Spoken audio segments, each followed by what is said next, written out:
Essential Pearl Harbor Naval Shipyard workers are being told to stay home today following that tragic shooting on base yesterday. This as the investigation continues into what led up to yesterday's incident that left 3 people dead, including the shooter. It happened around 2:30 yesterday at the Naval Shipyard's Dry Dock 2. Officials say that 2 victims were civilian shipyard workers. A 3rd worker was also shot and is still in the hospital. Sources have identified one of the victims as 32-year-old Vincent Kapoy Jr. of Waianae. The suspect was tentatively identified as a U.S. sailor who shot the workers before killing himself. Dallas Ontiveros joins us live from Pearl Harbor with more. Dallas?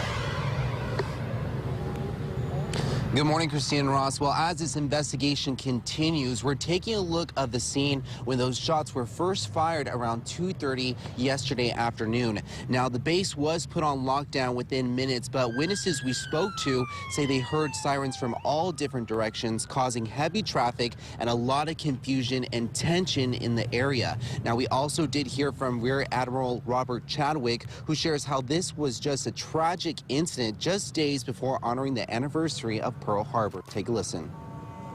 The ohana that is everyone that works on Joint Base Pearl Harbor, and Naval Shipyard is certainly a major component of Joint Base Pearl Harbor. Generations of locals have worked in that shipyard.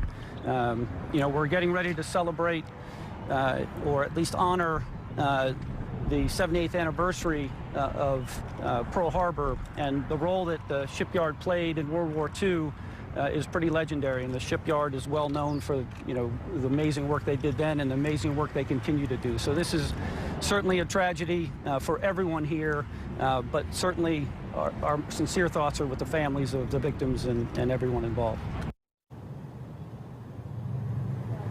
Now, as this investigation continues, shipyard employees are told by Pearl Harbor that essential shipyard personnel should not report to work today except for critical work. Normal work will resume tomorrow for the first shift. And of course, if there are any new details that come out of the investigation, we'll keep you posted throughout Wake Up Today or Take 2, and also on our website at KHON2.com. Reporting from Pearl Harbor, Dallas Navarro, sending it back to Christine and Ross in studio.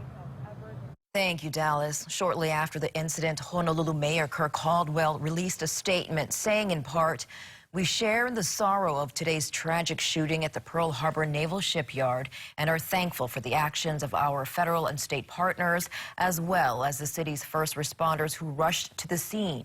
He went on to say, "If additional city resources are needed, we stand ready to provide additional help."